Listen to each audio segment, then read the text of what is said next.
Welcome to How the Song Came to Be, where soulful songwriters share the stories behind their songs, as well as tools and creative practices you can use to bring your best songs or other creative works to life.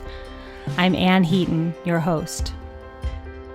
When I got cancer, in a way, it kind of solidified, it anchored in this part of my identity. In a way, like it gave me a new platform to stand on and speak from because I had this experience. And so now I can speak from my experience, and I can also show up and support other people as they have similar experiences. Welcome, songwriters. I'm Anneheaton, your host and founder of Soul Song School. Our guest today is Mai Bloomfield. Mai is a singer-songwriter, cellist, and guitarist from California. She writes songs from the heart and loves to collaborate. As a solo artist, she's received songwriting awards from Kerrville, Telluride, and Rocky Mountain Folks Festival. As a collaborator, she plays, writes, and records with various artists, including Rainingjane, Jason Mraz, Leonard Cohen, Sara Bareilles, and Willy Porter. Along with her bandmates of 15 years in Rainingjane, she co-wrote the chart-topping album Yes with Jason Mraz, and she has toured with him around the world. In 2016, she had the honor of playing on Leonard Cohen's album You Want It Darker. Mai also helped start the Rock and Roll Camp for Girls Los Angeles, a not-for-profit dedicated to empowering girls through music. Whether performing, writing, or mentoring, Mai brings a combination of strength and vulnerability to her work. Her songs often speak of the pursuit of finding light inside the dark, a theme that was magnified in her own life when she became a breast cancer survivor. She is currently working on a book about that experience and the insights that came through it, and hopes her story will inspire and encourage others on their creative paths. Welcome, Mai. Thank you, Anne. There's so much in there that I want to talk about, so much richness. I just want to dive in. But maybe, would you start us off with a song? I'd be happy to. Thank you so much for having me. This is such a treat. Oh, thank you. Okay. This is called Sway.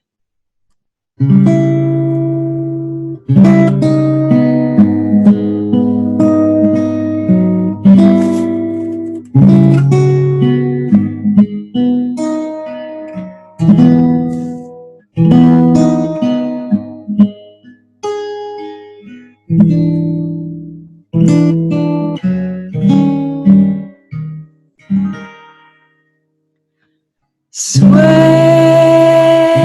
me to the moon.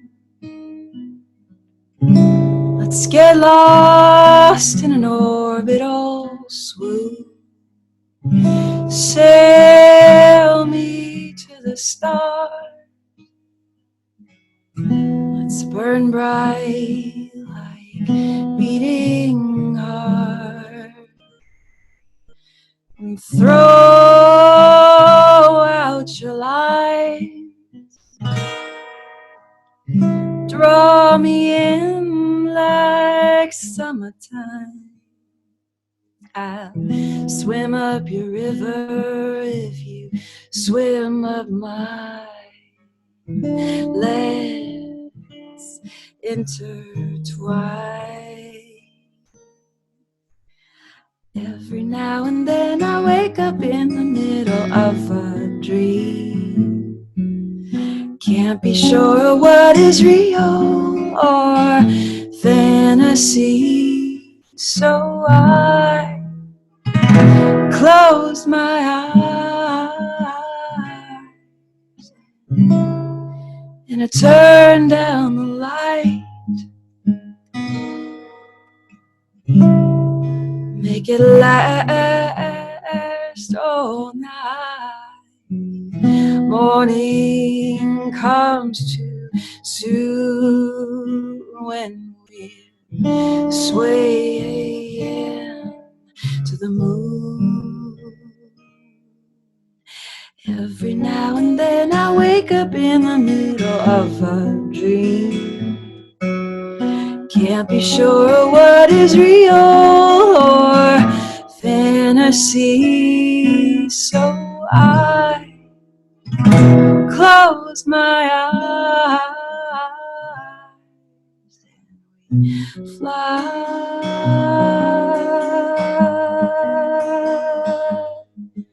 in the night, you and I.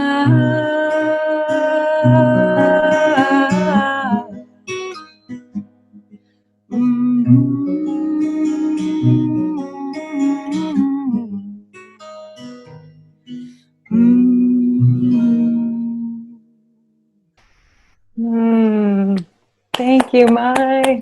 Thank you. So gorgeous. Thank you for playing that. Yeah, you're welcome. A song about the full moon sung at 10 in the morning. Oh, wow. Well, just now. So. Oh, sung at 10. Yeah. 10 in the morning. Yeah, like exactly. getting the pipes going. Yeah, so beautiful. So I would love to ask you, I know we've known each other some time, but I don't know the answer to this question, which is how and why did you start songwriting? What compelled you to begin? I'm probably like many young girls who got a journal when they were about 7 years old. And I think it really started there with journaling and this love for writing down, what's inside, and some sort of magnetism about words, just loving the feeling of writing words on a page. So I think journaling is where the actual writing process started, of tuning into something maybe that's unexpressed or that's inside and you want to get it out. And when I was 15, I got my first guitar.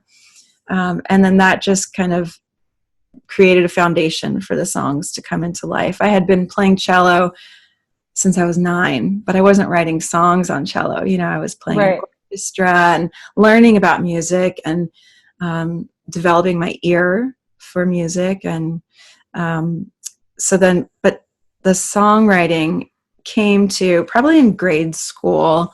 And then when I got this guitar at 15, I just started turning the journal writing and the poetry into song and giving it musical structure. And I think when I think back, actually, like why I started becoming fascinated with song lyrics, instead of just journaling or poetry, was I grew up going to summer camp, sleepaway camp. Mm-hmm. And every summer, it was like campfire circle, singing these songs, all James Taylor, Simon and Garfunkel, Cat Stevens. And I just loved the spirit of people singing together. And I think those songs, had messages that made us want to, if I had a hammer, like that song, it just felt like something you could rally behind and commune together with through songs. So all those strong folk singer-songwriters got into my DNA as a kid. Mm-hmm.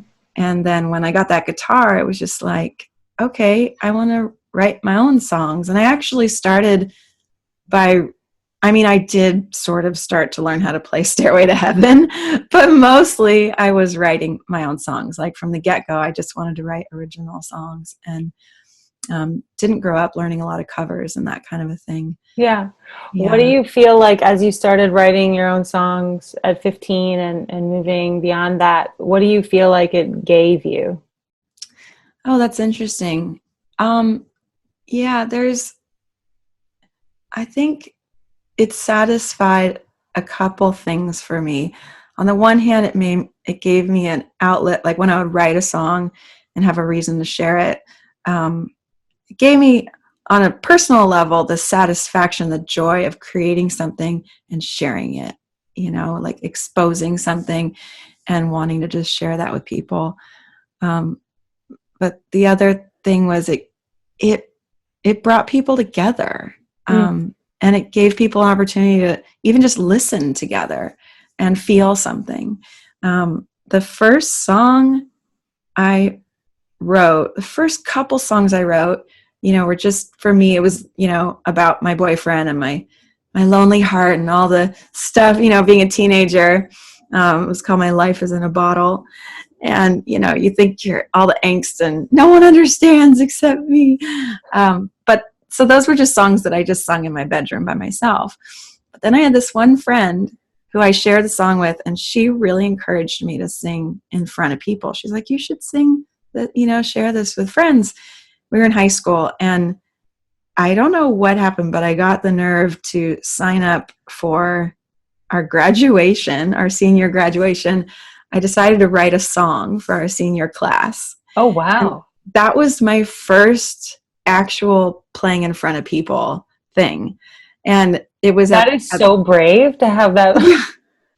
I know. I think I had definitely been a performer since I was a kid. So I was used to being on stage as a dancer. I was always dancing, and in orchestra, we're putting on performances. And so I was comfortable with that, but certainly, writing your own song and standing up there and singing and playing the guitar in front of people was a whole different level of courage and vulnerability. And so my friend Julie, she said, I'll sing it with you. And so she was in the choir, and so she knew all the harmonies. And I wrote this song, and it was called 4 Years Ago, and sang it for the high school graduation, probably for 1,000 people. And that was, it sold me in that moment, because that was the culmination of, the answer to your question, kind of what does the writing of songs do for me, or what do I get out of it? And I think it was that, being able to create something and share it, but then also for a purpose, for it to mean something for all these people, and to anchor an experience that we all had together. Oh, I love that. Did people sing along? I don't remember. Yeah. But it definitely, I think it was meaningful to people, because they felt like it was for them. Like it was written for them. And that's so beautiful. I love that. Oh, I love that. Yeah. I also think something that comes to mind is just like, when you know why you're writing something, it's like easier. It can be easier to write it. And you were writing it for your classmates, and you could visualize, probably presenting it while you were writing it. So, cool. Well, I want to ask you, you said this amazing thing in your bio about how your songs often are looking for the light in the dark. And I would just love to know, like, what your journey with breast cancer has taught you about songwriting, life, or creativity, that you now utilize. Well, it's a great question. Breast cancer I was diagnosed just about 5 years ago, and there's so many life lessons you get from that, if you're the one going through it, or if it's a loved one. And man, it really did impact my songwriting. I'm probably going to give you a long-winded answer here. No, we have plenty of time. It's a huge question. Yeah, it's a huge question. Well, first, this is interesting. So, as a songwriter going through a crisis like that, where your whole life is really turned upside down and you start to see everything differently, and it was just a really intense time, and I felt I wasn't really picking up my guitar writing while I was going through the hardcoreness of it, chemo,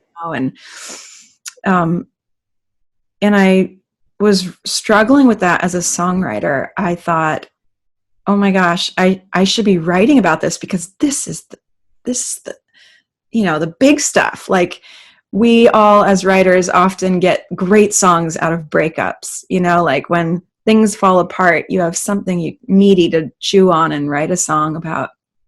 And I thought, well, oh my gosh, going through cancer, like how much deeper could it get? This is the stuff that I should be writing about. And I didn't feel the wherewithal to pick up my guitar and write. I would try a little bit here and there, but I just wasn't quite available for it. And it was it was nagging on me. I was worried about it. I started worrying that I wasn't writing, and got really nervous that I was missing this opportunity, and then started making myself feel bad. And, I would talk to other singer-songwriter friends and say, like, I don't know, should I be writing songs? And they all said, don't worry, it'll come when it's time. Yeah. And I tried to trust that, even though I was a little annoyed with it too. Like, but what if it doesn't, And so, but I trusted the process as far as songwriting goes. And so I waited to write. But I started journaling in a different way and gathering. Because when you're going through this, your sense of clarity is so heightened. Your priorities are suddenly very clear, and all the bullshit goes to the side, and you realize how much time we fill our lives with unnecessary chitter chatter and worry, and there's just so much. And I just saw it all fall to the wayside. And so I started writing and journaling and sort of categorizing as I was writing. I would star things, and I came up with a little numbering system where I would just mark different things I was writing with this sense in the back of my mind that I'm going to save these nuggets. These are gold nuggets, and they're wisdom and insights that I'm getting from this dark time. I felt like I was finding these moments of light, and I just wanted to save them, but I wasn't ready to put them into song yet. I didn't want to lose them, so I wrote them down and I would tag them.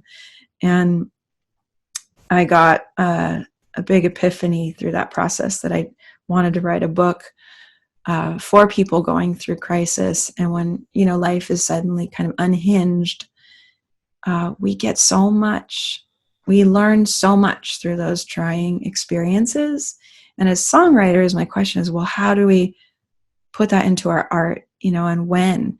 So I'm working on a book right now to give people a little bit of a support structure to cultivate and gather your gold nuggets, and don't worry about having to make something out of it right now. We're going to put them in this little treasure chest and just relax. They're going to be right here for you when you're ready. So that's one thing I'm working on right now. And I love that. Can I just highlight something that I think you're saying? I feel like,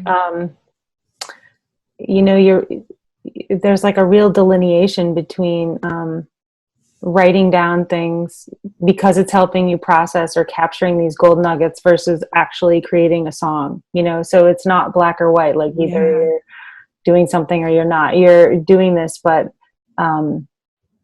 I'm trying to relate. I don't know what it is, but when you create a song, it's almost like you're giving birth. And I would think, I haven't been through what you've been through, but I know when my daughter was sick and living at the hospital, and when we had another family tragedy, I know I was I felt like I had to conserve my resources, or conserve my energy. Yeah. And I can remember writing a letter to a friend or an email to a friend, and that kind of had my gold from what I was learning in it, but that's all I could do. I couldn't, I wasn't going to be writing a song about it. Not in that moment. But so I really, I love how you kind of, delineate those two things. And I think that's so beautiful. That you were able to capture those things and now share them with others. I also, the email thing you said is so great, because I was writing really deep emails to my close circle of friends, this little support network. And I was giving updates, and I felt like that's where a lot of the gold was. It was just in these letters that I was writing.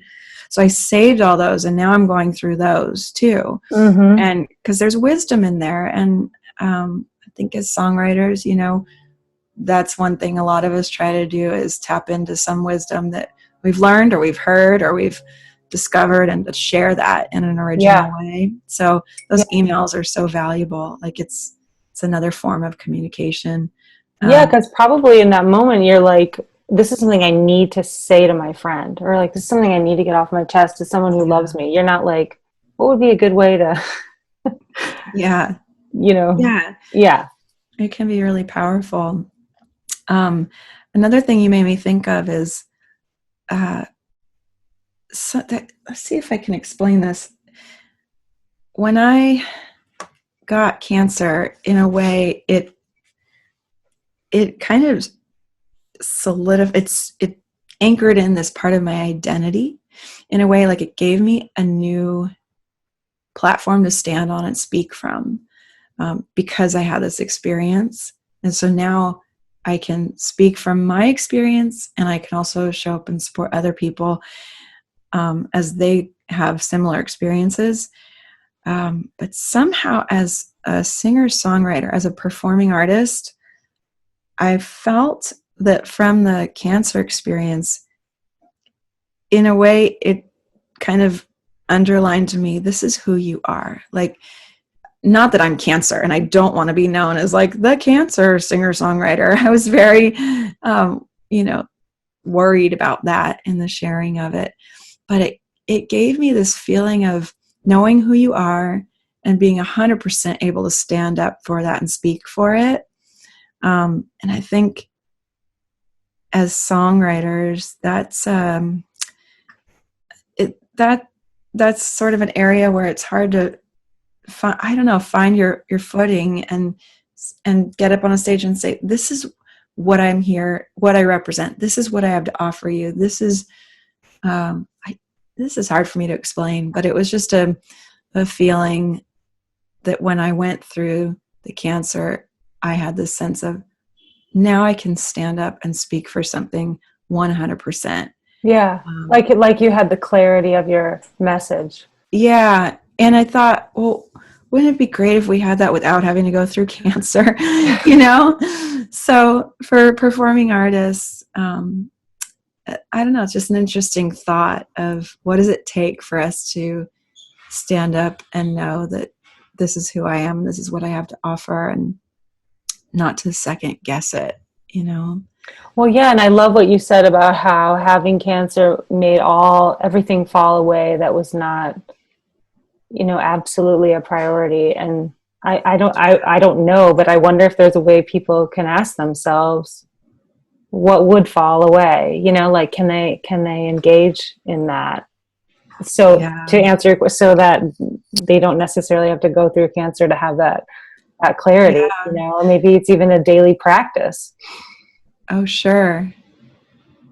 And an opportunity when someone is going through that, we all can learn with each other, Sometimes that's a hidden gift when you're the one going through it. You can provide an opportunity for the people around you to, check in and ask yourself those questions and think about what really matters. Yeah.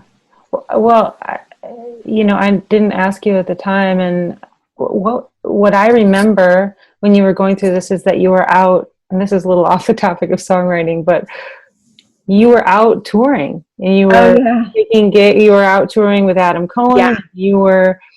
And what was that like for you? You weren't home resting. Well, I always wondered what that was like for you. Those decisions, were those clear too? Yeah. So I was just at the beginning of this tour with Adam Cohen when I got diagnosed, and I was scheduled to be the opener for him in Canada and Europe. And that was the first time I was going to get to do any international touring. It was a really, really exciting time. It was kind of like my life was at the highest point musically it had ever been. And then this happened. And so when it was like, okay, you have to get surgery right away. And I said, okay, but I was scheduled to go to Australia 2 weeks later, or actually it was like 3 days later. Can I do that? Because I'd never been to Australia and I want to go. And she said, well, yeah, you can go. You just, you might not be able to lift your arm up all the way, and you can't carry heavy things, and you can wear like a compression sleeve. And I was like, okay, I'm doing it. And I think it was like this, I have a super strong drive for life and travel and music. And it just, I don't know, it was not going to dim that fire at all. And so I went and I played, and she said, yeah, you're not going to need chemo. The surgery went great. Go play. I said, great. And then we did Australia, and then we were in Canada. And then I got the call, oh, well, we did another test, and actually we think chemo might be good for you. So I came home and had to go through a lot of tests and the hardest decisions of my life really quickly. And in my search for a doctor, I was trying to find someone who would align with me and my personality and what I wanted, and someone who would understand my love for music. And I met with like 7 doctors. And then finally I went to this one, and I'm in his office meeting with him, and he has all these books up on the shelf, all these oncology books. And there in the middle of all these medical journals is a book of poetry by Leonard Cohen.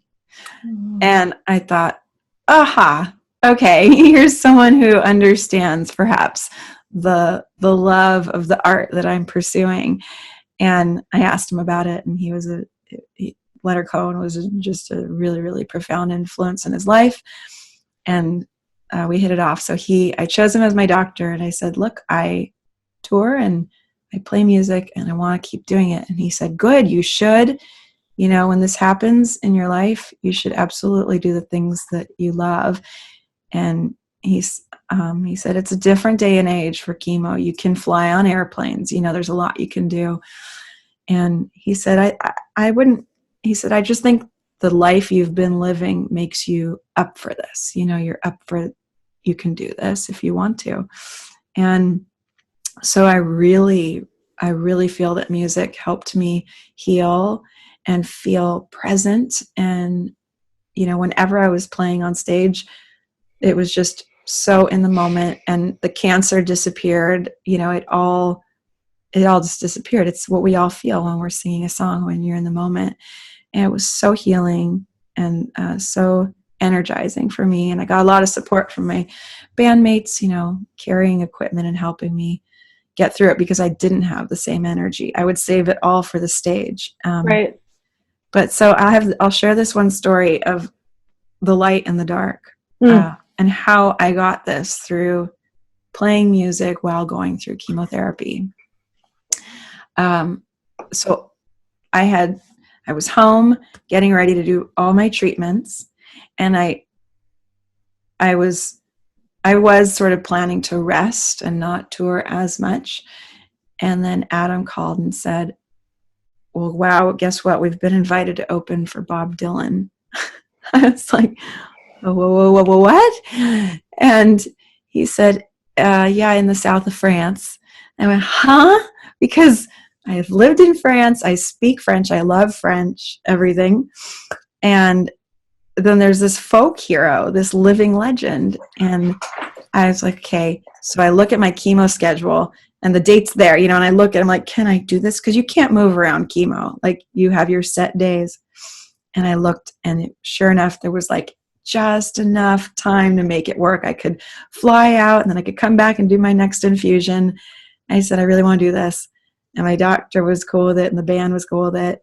And so we went, and first we rehearsed in Canada, and I got this is a long story, sorry, but I got a little sty on my eye, which I've had, you know, for my whole life. I've had these. It's no big deal. It comes and goes. You put a hot compress on it, it goes away.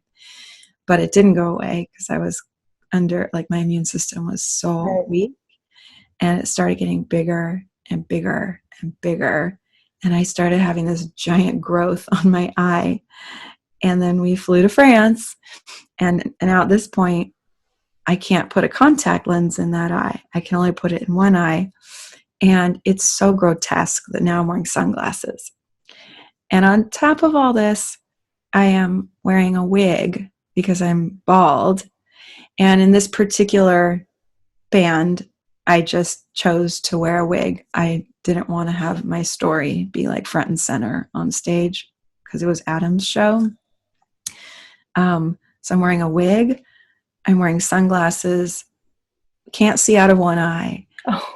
Inside my body, I felt so, you know, deformed and just not myself, like having aspects of yourself stripped away.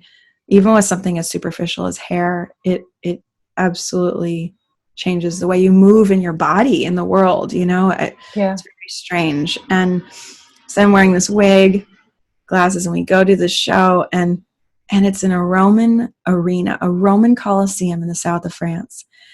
And we get up there for sound check, and I'm playing my cello, and it's just reverberating through this ancient arena. And I'm thinking, what in the world am I doing here? How did I get here? How is this happening? How is that me filling this giant arena right now? And then we played the show that night. It was glorious. It was amazing out-of-body experience, really, truly out-of-body experience.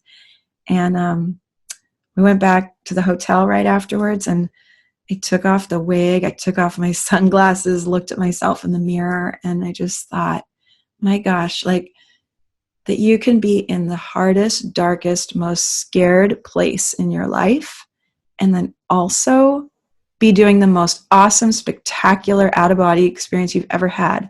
And I thought, well, how do those two things go together? That's amazing. And it was just a huge insight for me of there is absolutely light inside the dark. And, you know, you just have to have a little courage to go for it. And when I say go for it, I mean, just do the thing you love, do the thing that lights you up.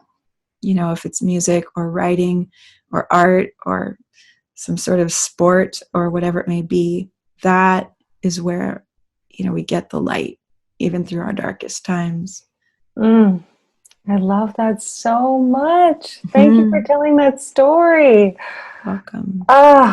Yeah. Such an important message, to do what you love, and you don't need to wait for the perfect circumstances. Yes. And maybe in a way they feed each other. You're able to appreciate that, you know, reverberation in the Roman Colosseum even more. Yeah. And I think it's not like that.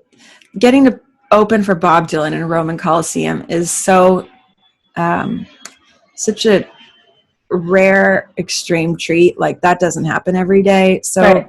it was sort of like the magnitude of it is what gave me the insight of this all. Like, right. Okay, the story was just so magnified that I just saw it. But I think it happens for all of us. It can happen on a much more, you know, smaller level, day to day. It doesn't have to be you're opening for Bob Dylan. Right. You know? Right. It's smaller opportunities every day that are just as meaningful. I just needed the bigness of that to tell me that story. That's beautiful. Thank you so much. Yeah. Okay. Such a good reminder for the songwriters listening. It's like talking about songwriting is like talking about, I don't know, our hearts and souls, and about how to like live better. Thinking about you playing with Adam, opening for Bob Dylan, brings me to another question I have about collaboration. Yeah. I have wondered a little bit about we've played together. I've been lucky enough to have you play cello on some of my songs, and we've toured together, and I've heard your beautiful songs. So I'm just curious about your philosophy around collaboration, and whether you're accompanying Leonard Cohen or Sara Bareilles, or whether you're co-writing with Rainingjane. Do you have sort of some navigation tools that you're conscious of? Sure. Yeah. Well, I think first and foremost, listening. I think when you're creating with people, it helps so much to listen first, you know, instead of output. It's listening to, if as a cellist, my role involves a lot of listening. I'm listening to the songwriter, to the song, and I'm there to support. And, you know, there's moments where I can do flourishing stuff and take a solo and, you know, be musical in that way. But as a accompanist, as a collaborating accompanist, a lot of my job starts with listening and leaving space for the thing that's happening at the forefront. And then in terms of co-writing, like that's kind of a whole other category. Yeah. That has now been more recently a big part of my life. And that's stemmed from the work I've done with my band Rainingjane.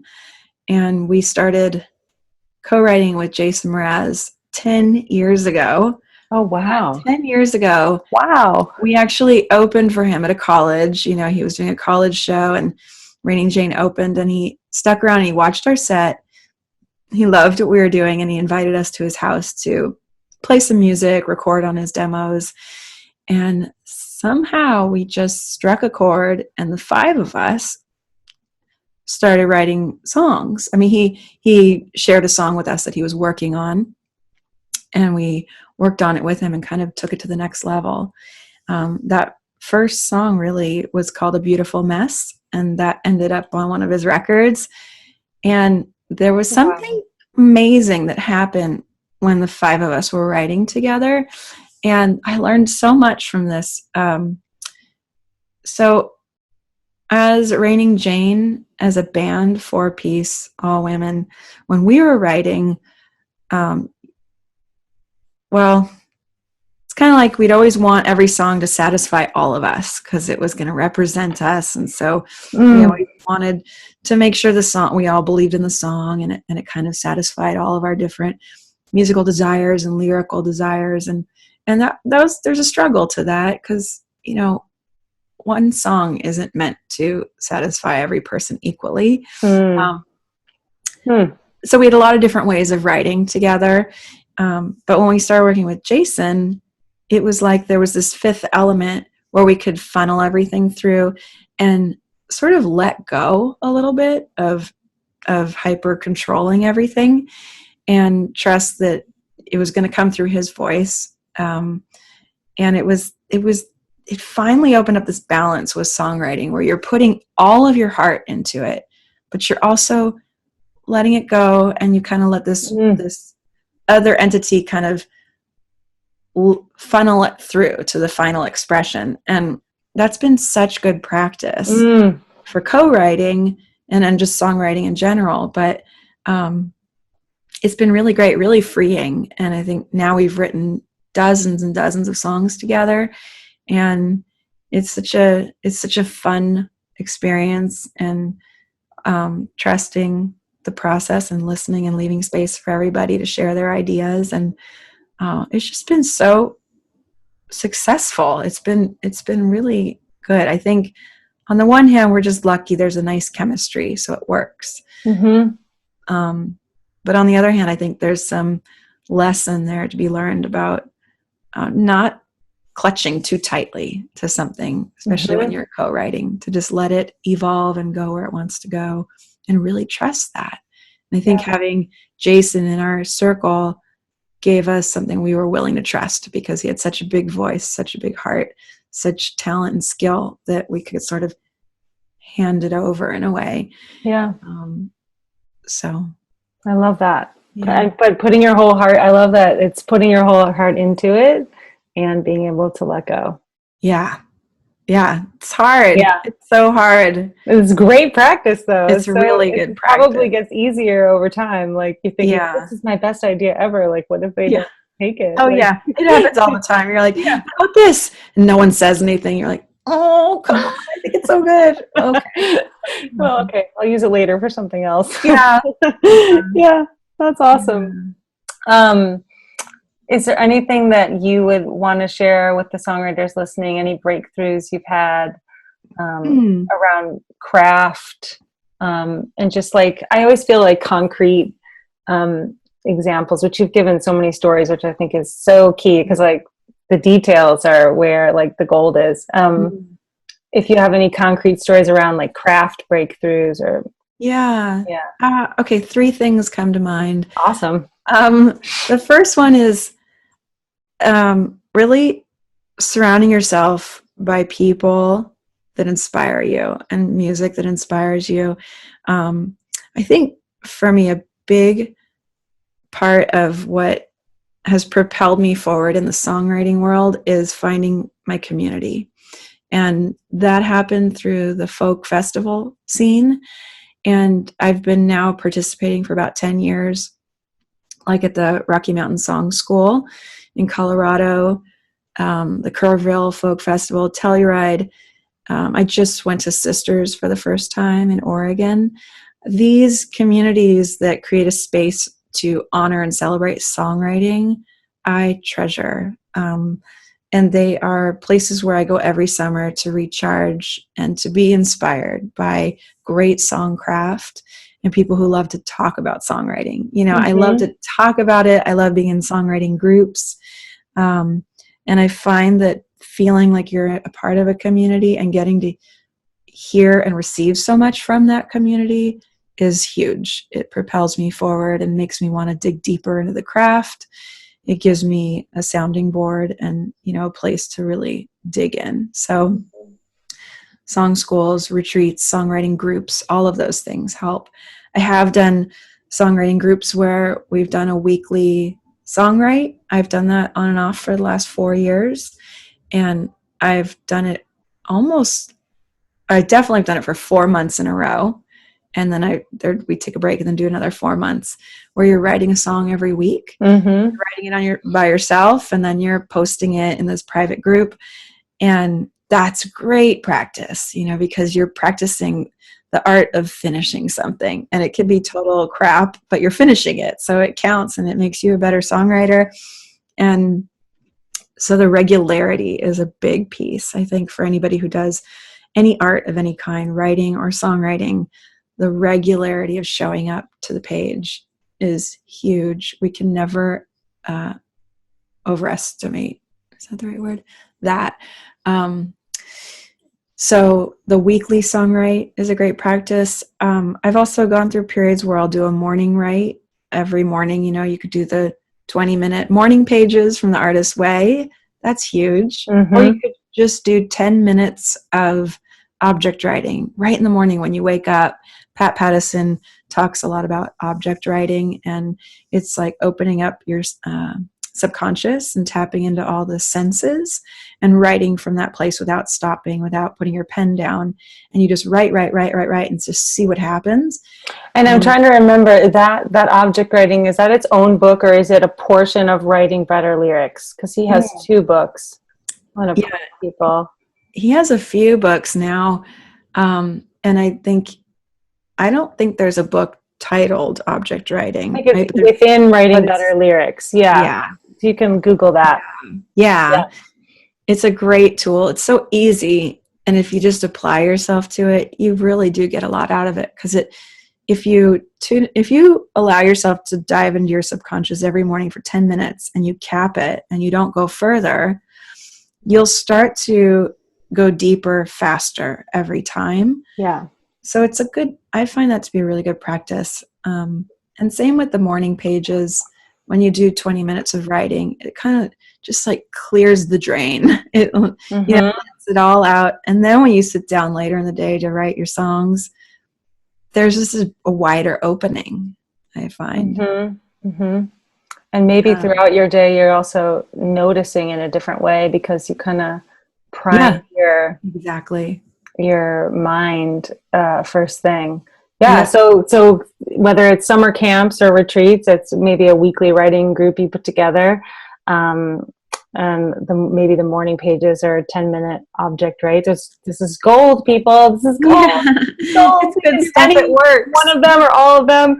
And this is one of the reasons I put together Soul Song School, so that people could be connecting during the year and writing and giving each other feedback and just having that, like, you know, it's like, for me, it's like, I can't always write on a deadline, but sometimes just having that deadline, like, oh, I'm going to be meeting Mai later, and I told her I was going to play her this song about my kids, so I better write it or just do something. Absolutely. You know. I don't know if you know Carrie Cooper. Yeah, she was one of the first people that I spoke with, and she played this gorgeous song that she wrote in 10 minutes because 5 women were coming to her house, and she was supposed to have written to this prompt. She was like, I don't know, and she took a walk, and she's like, I just wanted to show that it doesn't always have to be like the muse knocking on your window. Yeah, it's so amazing when that happens too. Cool. There's so much out under pressure like that. Exactly. There's so much joy to be had with the experience of just finishing an idea, even if it's terrible. It doesn't matter. There's so much we get out of just finishing, a song draft. It's gold. It's so valuable. Wait, I just thought of something, which I was talking to someone the other day about how when they go to write a blog post or they'll labor over it for days, but if they go to write a Facebook post, they just write it in 5 minutes. And I'm now thinking to myself, like, if I'm ever having trouble with a subject, I should write it as if it's a Facebook post, because then I'll get everything out. And later I can come back and like pull out details or, but then at least it's done, because I think we bring a different like metric or judgment depending on the format, and switching formats could be helpful. Absolutely. I'm giving myself advice. The more refined it has to be, or the smaller the space that you're allowed to do it within sometimes helps us get it out. Yeah. Oh, yay, this is so fun. So is there anything else? I just kind of want to know, has it been so amazing playing on these cute, I saw this video you at Radio City Music Hall. I know you played the Hollywood Bowl. Are you just on cloud nine? Crazy. Yeah, it's amazing. I was telling someone the other day, the funny thing is when you play these big giant arenas like the Hollywood Bowl, we played with Jason a couple months ago. It's sort of like the bigger the stage, the more giant it was, the smaller it felt. Like, it's hard to explain, but I just started to feel like, oh, we're just in someone's living room playing. Like it gets so big that it's sort of like the whole audience and the whole space itself is the giant thing, and you're just up there to just add this little bit, but it's the whole experience is already happening. So it's a funny feeling. It's like you don't feel responsible for it. You feel like just stepping into it and celebrating it. And it's just incredible honor to get to have been a part of Jason's fan base. People who absolutely are crazy for music and have so much good vibes, and to get to show up and be a part of that, to be a recipient of it, and to help contribute to that message and that energy is beyond. It's the greatest feeling ever. I love it's incredible. I love it.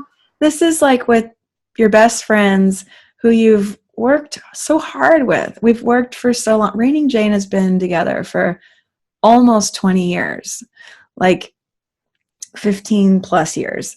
And it just goes to show me that hard work pays off. We really paid our dues and have just put everything into music, and to be riding this wave right now, it's a beautiful and rare opportunity. But I do think it comes from all the hard work and all the passion that we gave to this, for years, and trying to grow individually, but also as a band. And it just is beautiful to get to participate in this chapter. I love that story. And I feel that the members of the Rainingjane band, you love each other. And that's part of it too. Like you can travel together. Yeah. So beautiful. Thank you for spending time with us. Are you willing to play one more song and tell us a story about how it came to exist? Okay. Let's see. I didn't ask you about Rock and Roll Camp for Girls. Is there anything you want to say about, so in addition to checking out mybloomfield.com, which is MAIBLOOMFIELD.com, and Rainingjane site, My also helped found this camp. Is there anything that people should know about that? Oh, yeah.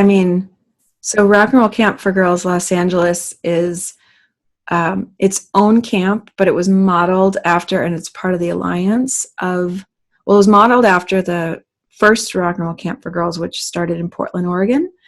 And now there are probably over 75 camps that are based on this model and that are all affiliated with an international alliance of rock and roll camp for girls. So they're actually in other countries too. And each camp is its own entity, but we're all kind of connected through the alliance. It is a social justice organization. So we're dedicated to empowering girls through music.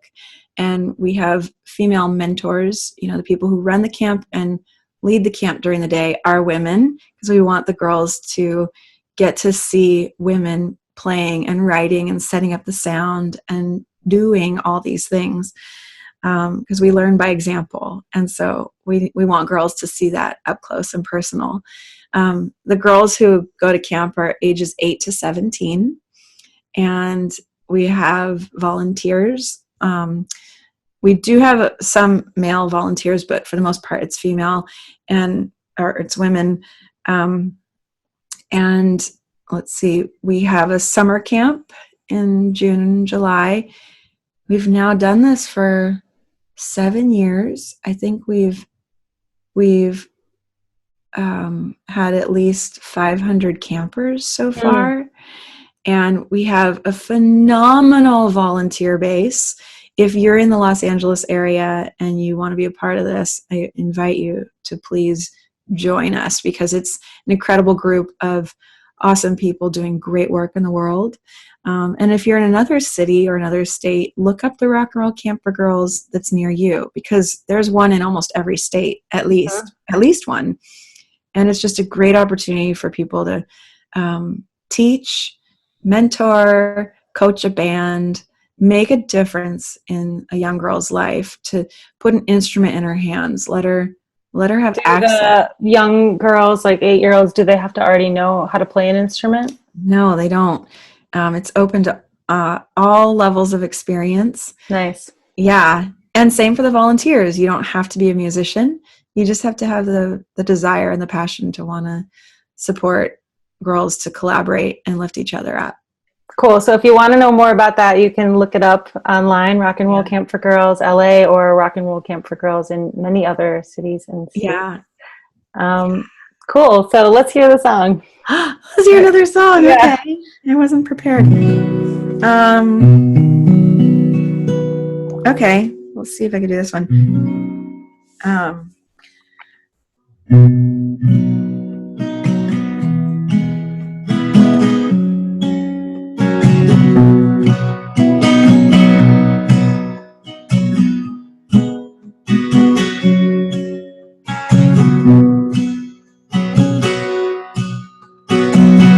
Maybe it's a curse, or maybe a cure. It's been 3 days since my life changed with 3 little words. And if it's true what they say, you don't know what you got till it's gone. And I gotta learn fast how to let go and still hold on. Baby, oh baby, let me be sweet to you. Some things in life we still get to choose. And baby, oh baby, you're so sweet to me. Life is uncertain, but she sure is a beauty. We drove out of city, climbed the New York sky. You put a ring on my finger in the pink sunshine. And standing there by the river, ooh, at the edge of the day, the setting sun lit up the moon as if to say, baby, oh baby, let me be sweet to you. Let me hold you in the nighttime and in the morning too. Baby, to me. Life is uncertain, but she sure is beauty. Oh, oh, oh, oh, oh, oh, oh, oh.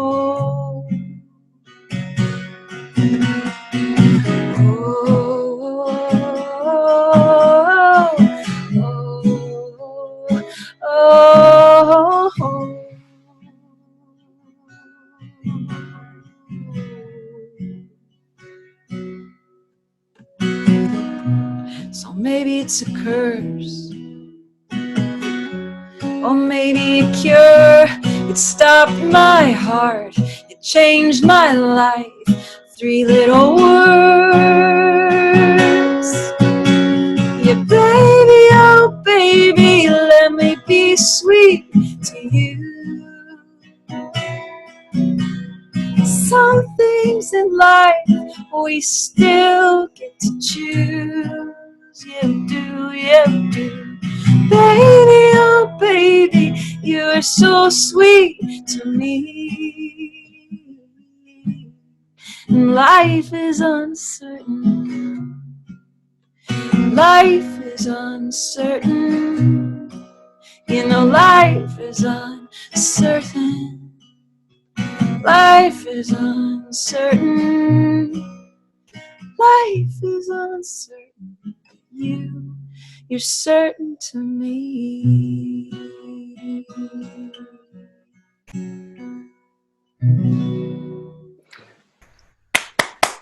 Thank you so much, my Bloomfield. Thank you. So beautiful. If there's one last piece of advice you would like to give to the songwriters and creative souls listening, what would it be?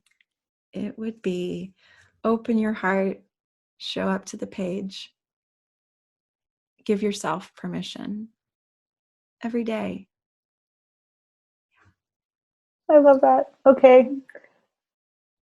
Bye, Mai. Thank you, Anne. Thank you so much. Thanks so much for joining us. If you know someone who would enjoy or benefit from this podcast, please share it with them. Thanks so much. Much love.